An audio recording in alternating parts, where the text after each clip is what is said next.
Oh, great. That's where the smell was coming from yesterday. He spread manure all over everywhere. He's dug up just part of it to go around the other way. Interesting. Interesting. He's even dug up the path. He does this every single year. He's dug up the path. What we do every single year is reinstate the path.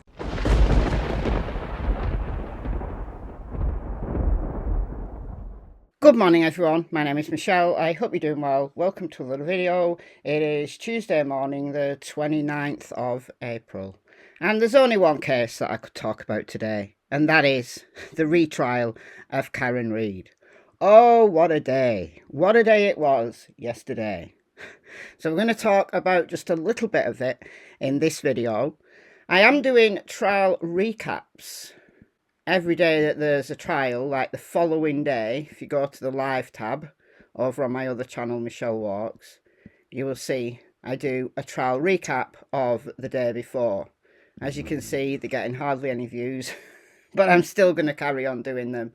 So if you go to Michelle Walks and the live tab, you can watch the replays on those. Or on this channel, MichelleAfterDark, you can just go to the live streams playlist and they're all there. I know so many people are covering the trial live and so many people are doing trial recaps. People are not that interested in what I've got to say. However, I am going to carry on doing them. And in this video, we're going to talk about what happened yesterday afternoon. In the morning was Mr. Whiffin. Now, he's got an English accent as Mr. Whiffin. Here he is. You can see him in the little window there. And he was talking about Jennifer McCabe's phone, you know, the 2:27 a.m. texts, including "Hoslong to die in the cold." And he's the one that Richard Green, who is the defence's phone expert, allegedly contacted. Now, the way that Mr. Whiffin described it, I don't remember that from trial one. I remember it slightly differently. I'm going to have to go back and check. But anyway, this is what he told the jury yesterday. Richard Green contacted him, and then he did an investigation several months later, Mr. Whiffin did. And then he contacted Mr. Green, and Mr. Green didn't get back to him, or something along those lines. Anyhow, he's made a point to say that he was contacted for advice by the defence's phone expert. So this guy has been very carefully coached in what he says, has Mr. Whiffin. But also, the bulk of his testimony was going through the details from John O'Keefe's phone, which I know a lot of people found boring, but I was fascinated by it. But before I review it to you guys, I'm going to listen to it all again. So I've got to go out later. I've got to do that. So there's not going to be a live stream today over on Michelle Walks, but I'm going to do one tomorrow morning, my time, going through the entire thing. If you're interested in the phone data, I thought it was absolutely fascinating and very enlightening. But there are some problems with it. So I'm going to do that tomorrow morning, my time, before the testimony for day 6. And also, it will give the court the opportunity to get through the cross-examination of Mr. Whiffin, because they had to stop at lunchtime because the Arca boys were coming in for their vodka. Oh, he's coming. Oh, shit, he's coming. All right, we've got to go. Shit. Okay, so who are the Arca boys? For those who didn't watch trial 1, who are not really keeping up with everything that's gone down over like a long period of time, Arca is a private company, and they were employed by the feds, by the federal government, to give an independent view of whether Karen Reid struck John O'Keefe with her Lexus SUV. The reason why the feds got involved was because of all the shenanigans that were going on within the Canton PD and amongst certain people connected with the Karen Reid case, certain troopers, one of whom, Trooper Proctor, has been fired. But there haven't been any federal charges or anything like that that's come from this federal investigation. But what they did find, like ARCA, there was actually 3 experts. They're like crash test experts, like biomechanical engineers. There's 3 of them. 2 of them gave testimony at trial 1. So he is what people on Twitter call Crash Daddy. A lot of people think he's a little bit sexy, and I'm not gonna get distracted, but Bev Canoni last year. Oh dear. So he was absolutely grilled by Hank Brennan. The reason why there's a voir dire, so that the judge can determine whether they're allowed to testify or not, is because Hank Brennan, in pre-trial hearings, has been drumming up a bunch of nonsense regarding ARCA's involvement with the defence. See, when they got their report, this was way before trial 1, when ARCA finalised their report and gave it to the feds, they contacted, I don't know whether it was the feds or ARCA, contacted both the Commonwealth, the prosecution, and the defence with their results. And the Commonwealth never got back to them. Why? Because their results isn't consistent and negates the case completely. Because Karen Read, according to them, did not strike John O'Keefe at all. So there's no crime. Not even an unintentional, accidental, drunken reversing into him. There's no crime because Karen Read did not strike John O'Keefe. Now, that should have been the nail in the prosecution's coffin in trial 1, and Karen Read should have been found not guilty based on that testimony. It's wholly exculpatory. But the jury didn't believe them. They thought that it was independent experts from Karen Read's insurance company, so they didn't give the testimony a whole lot of weight because they weren't allowed to say who employed them initially. But the defence got them to testify last year. Now, fast forward in the preparations for this trial, the retrial. And Hank Brennan is trying always to get the testimony from the Arca boys barred from the trial, saying they've not handed over reports, they've not handed over text messages, the communication between Arca and the defence wasn't independent and they were paid by the defence. Now, look, Arca, the company, not the individuals who testified, but Arca, the company, did bill the defence for the experts' time last year, and they did pay it, but this was after the trial. So Hank Brennan is going on and on and on and on about records not being turned over. Daniel Wolfe and the other guy who testifies right at the end, Dr. Weschler, is it?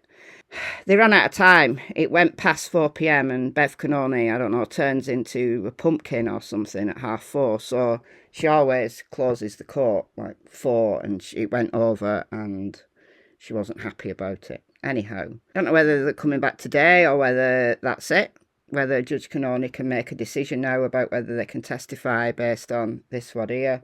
But Hank Brennan was wholly inappropriate. Even at one point, screaming at Daniel Wolfe. Daniel Wolfe was like far too professional to get involved in this back and forth and nonsense. And they've handed over all the reports they've got. So it's not trial by ambush. I mean, it's normal for an expert or anybody who's going to testify in court to have some communication with the party that has subpoenaed them to testify. So if they've had communications with the defence, so what?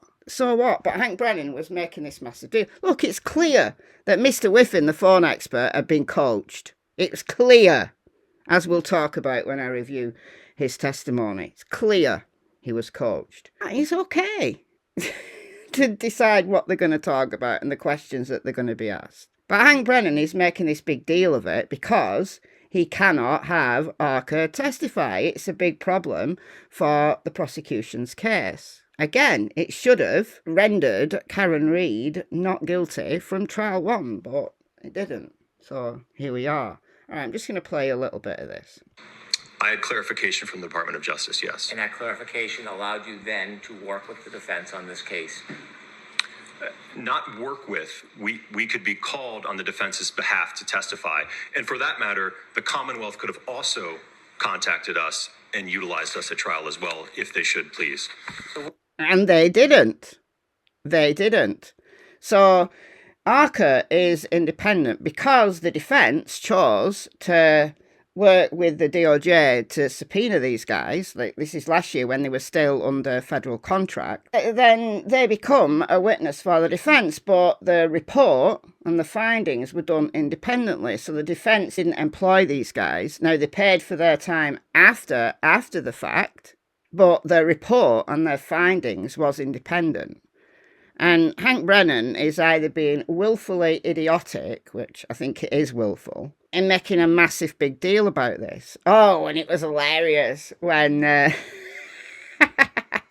Dr. Wolf said that he'd been communicating with Alan Jackson via Signal, which is a texting app. I've never used it, but it's all encrypted. So Alan Jackson started using Signal because the prosecution's been subpoenaing loads of stuff, like communication with Karen Reid's parents and all this nonsense. Very underhand. Why? And the idea is that the communications are discoverable, and yeah, okay. It's not trial by ambush. When did you become an advocate for the defense? Interesting. Do you feel like you're an advocate for the defense? No, sir. Are you sure about that? Sir, I'm on the science and the analysis that I've done. That's the side that I'm on. You sure are. Because after that 424 call letting them know that the United States Attorney's Office gave permission for you to be called as a witness, you called them again that day, didn't you? Or they called you on the main line? We may have exchanged a couple calls that day, yes. Well, you did exchange a couple calls that day because we have at least some records. And when you called later that day after telling them that you had permission they could use you as witnesses, what did you talk about? Do you have the records that I could take a look at just so I could see what you're referring to? Do you remember having calls after you called Attorney Jackson and said you had the green light from the U.S. Attorney's Office? Do you remember having further calls that day? Now remember, this is about the communications before trial 1, not before this trial. So this is well over a year ago. And he kept saying, look, I've turned over everything I have. If I've deleted text messages that were to do with travel arrangements and dates of testimony and things like that, he testifies a lot. And once the trial is over, he deletes that string with whoever attorney he's been talking to. But he's turned over everything he's got. So remembering the details of one phone call, pre-trial 1, why is Hank Brennan even going there? Why? I think we had a couple brief conversations, yes. Okay. When you think about it, do you remember them, or are you just saying you think but you don't know? I don't remember. I remember that there was one conversation, I believe in early May, that I had with Mr. Jackson, in which we engaged in a conversation where I gave him more information about my background, who ARCA was as a whole. I think we even got to talk a little bit about my family, my 4 kids and things of that nature, but it was a call about background and qualifications. We're still back in April. You're moving ahead to May when you first started billing. I want to talk about back in April. Do you remember having conversations on April 24th with Mr. Jackson? Do you remember that? I'm going to allow that. I remember that there were conversations, yes. Specifically what they were to. I remember, I think they were brief, but I don't remember the specifics of them, no. Well, in the brief conversation, what do you briefly remember about that brief conversation, Doctor?